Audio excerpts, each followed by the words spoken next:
Hello, praise the lord. ఎలా ఉన్నారు? మన దేవుడు సజీవుడు, నమ్మదగినవాడు, బలవంతుడు.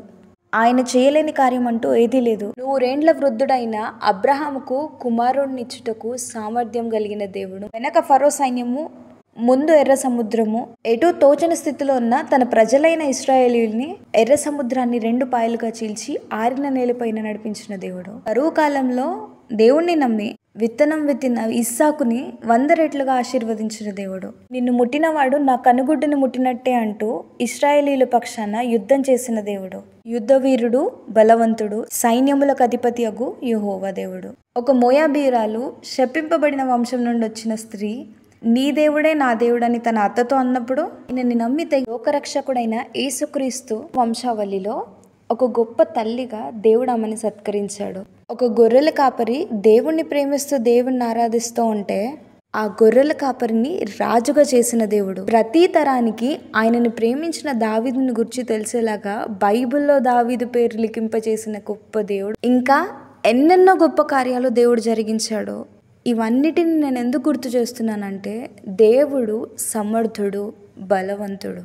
మన మనస్సాక్షి బలహీనమైపోయినప్పుడు, మనం ఆదరణ లేకుండా ఉన్నప్పుడు దేవుడు చేసిన గొప్ప కార్యాల గురించి చదవడాన్ని బట్టి, వినడాన్ని బట్టి మన విశ్వాసము, మన మనస్సాక్షి బలపరచబడుతుంది.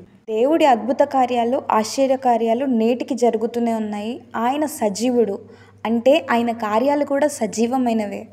అబ్రహాం కాలంలో అద్భుతం చేసిన దేవుడు నేటికి చేయుటకు సమర్థుడు.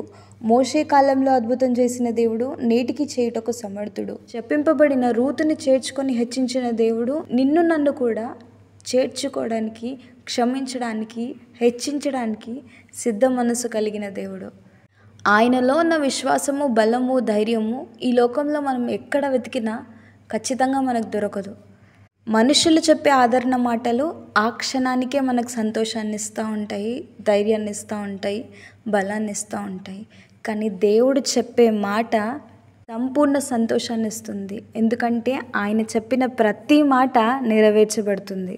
ఆయన భయపడకు, వారు నిన్నేమీ చేయలేరు అన్నాడు అంటే ఖచ్చితంగా ఏ మనిషి నీకే హాని చేయలేడు.